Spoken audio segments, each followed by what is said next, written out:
ఆయన పూజ చేయడం అంత తేలిక లోకంలో ఇంకొకటి లేదు.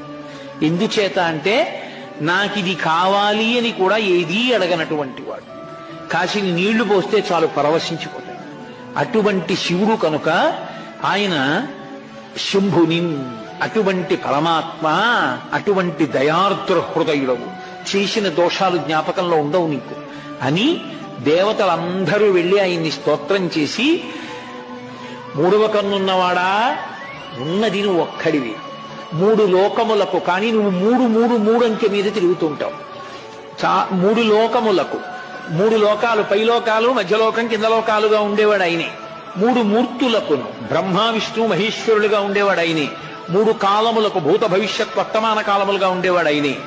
కాబట్టి మూడుగా కనపడి మూడు కాదు ఒక్కటిగా ఆఖరికి జ్ఞానంలో తెలియబడేవాడివి నువ్వే.